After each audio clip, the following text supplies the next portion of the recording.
going on, guys? It's your boy. Welcome back to another video. So can you guess what movie I went to go see yesterday?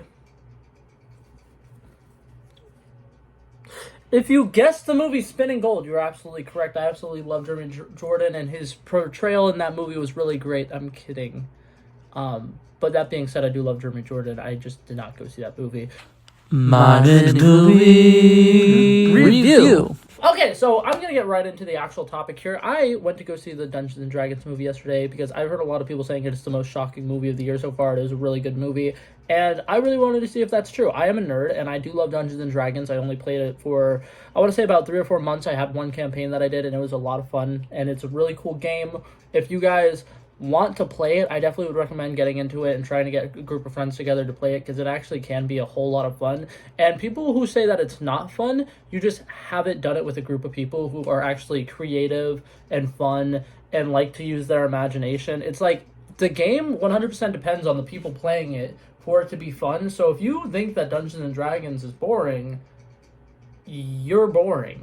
I hate to break it to you, but that's how that works. Anyways, not the point. Sorry, I had to get that little nerd rant out of the way.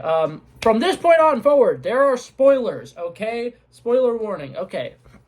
Something that I loved about this movie is in the world of Dungeons and Dragons, there are a lot of different characters, a lot of different archetypes. That's probably not the right word, but like archetype characters who are like, this person is portrayed this specific way and that person has to be portrayed this specific way, and like I think that for the most part the casting of this movie was really, really good.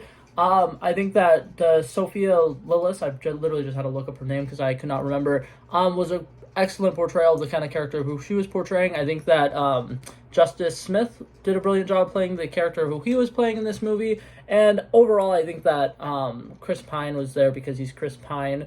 And, you know, obviously, if you're making a movie about something that's not necessarily popular, you want to get somebody who is popular and charismatic. And who better than Chris Pine? Chris Pine is great. I love Chris Pine. Overall, I think that this movie was really great. The fight scenes in this movie were fantastic. I don't think there was a single fight scene in this movie that I was like, okay, this kind of looks like CGI or this kind of looks like a mess. Every single one, the CGI was fantastic in it if it had CGI. If it was like swordsmen fighting each other with swords, the action and choreography of it was fantastic. What's it called?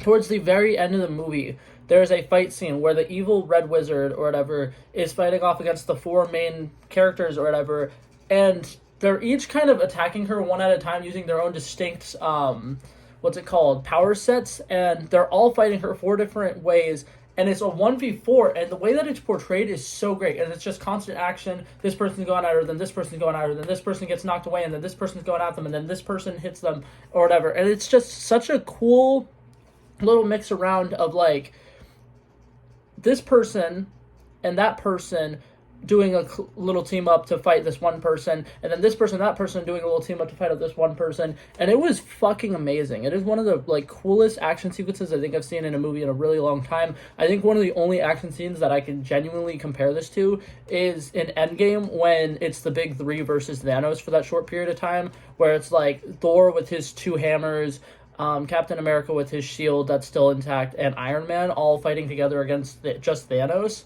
It is a really fucking epic scene. It looks amazing. It's fantastic. It shows each of the characters' strengths and, you know, how they've grown over the movie, because this wizard who has been having issues with his sorcery the entire movie is now doing really powerful stuff.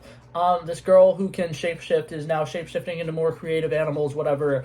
And, the human who's been basically useless the entire movie, I'm kidding, but that's like a running joke in the movie, is that he's kind of useless sometimes, is actually being a very like helpful person in this battle. And I think it's just really well written, and I think that all the action sequences are great. Another thing that I like about this movie, I believe it's Hugh Grant, the guy who plays Forge, does a brilliant job showing like he could be sympathetic, he is kind of compassionate, but overall, he's just a big old idiot. It kind of reminds me of Miles Braun from The Glass Onion, in a sense, where it's just like, this guy looks like he would be a genius. He looks like somebody who you definitely would be able to look up to, but you can just see right through him that he's not smart. And it's not like obvious that he's not smart, but in a sense, it's also kind of, you can just tell that he's not smart. And I like the fact that they made him a villain, but also not the villain. It's kind of like how It's what they call like a puppet on a string villain, where it's like he is the villain. You see him, you know he's a bad guy, whatever. He's not great,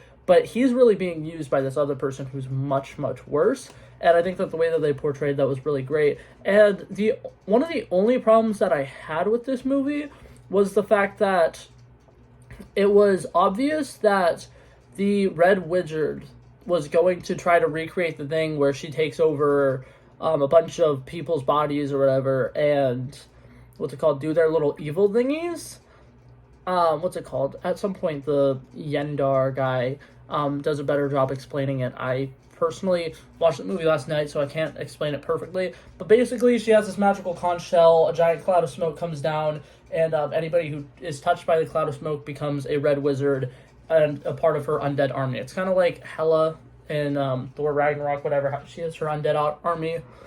But what's it called? The only thing that bothered me about this movie is that it is painfully obvious that that's what she's trying to do. And Fulga doesn't get it because, well, I just combined two different names. What's it called? The evil dude, Forge, that's his name, doesn't get it because he's an idiot and he's just trying to run away anyways. And then, what's it called? The team doesn't get it, and it doesn't make as much sense to me why the team doesn't get it, because it should be fresh in their mind that, like, a red wizard can do this evil thing and take over people's souls and stuff like that. And what's it called? They find out how to escape, and that's what they do, and they're starting to escape, and then they realize, oh, shit. And that kind of bothered me, because I was like, I feel like they should have known that that was happening, or whatever. So, like, when, I think that this kind of just, like, spaces out the third act in a way that kind of makes the, like, what's it called? The movie is, like, really smooth, easy to follow, really smooth, easy to follow, and then it kind of, like, pauses. And it's almost at a point where it's, like, you think that the movie's ending, and you're kind of like, wait a minute, they didn't deal with this big conclusion. And then they realize, oh, shit, we need to go to this big conclusion, and they turn around or whatever, and it just kind of felt like a weird note that, like, all the heroes are like, yeah, we're victorious, we did it, we're leaving or whatever, and then, like, I feel like it would have worked if that was just a little bit shorter, but it kind of felt like there was, like, 3 minutes where they were just, like, leaving, and they were running away and sailing away to somewhere else, and then they're like, oh, shit, we need to go back, because a lot of people are probably about to die, and they go back and save them or whatever, but it's just, like, really weird. But that being said, overall, I think this movie was really good.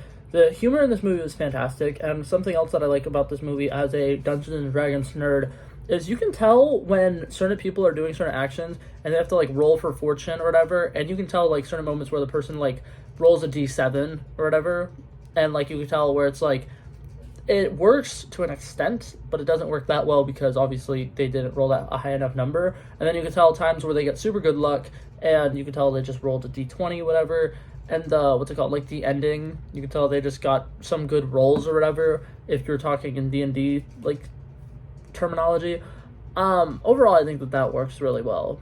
And there's a lot of sequences where that's fantastic. But yeah, this world was great. If they want to go ahead and make another like 20 Dungeons and Dragons movies, they totally could, and I personally would be all for it. I think that it's a really, really great fantasy-esque movie. I think that the what's it called, the costume department did a phenomenal job with all of these characters. They all look fantastic and medieval-esque, and I thought that was phenomenal. But yeah, I would be totally down to see more movies like this. And then another thing that I like about Dungeons and Dragons is there's billions of campaigns, not necessarily billions, but you get the point. If you go online and look for D&D campaigns, you can probably find hundreds of thousands of them because a lot of people write campaigns. And what's it called? In Dungeons and Dragons, anything is possible. And I think that in this movie they do a great job showing that. And another thing that I like about this movie is in Dungeons and Dragons, it kind of is like improv, and you're just kind of like doing things in the spur of the moment because you're not entirely sure what you should or should not be doing. And what's it called? Frack, my brain just died a little bit.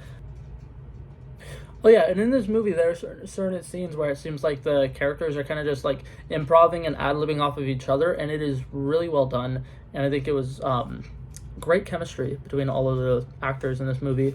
But that being said, that's actually gonna be. Oh my god! I almost ended the video. I didn't give it a proper ranking. I think that overall I had literally zero problems with this movie except for that weird pause in the middle of the third act. I think that the movie was really, really good. It was just that little like flow just kind of stopping kind of threw me off. Overall, I still think it's a very good movie. I think it's definitely a very shocking movie and one of the best movies that I've seen so far this year. I would give it a solid 93 out of 100. I think that it deserves a good A. But yeah, that's it for this video, guys. Hope you guys enjoyed it, and I'll see you guys in the next one. Peace out.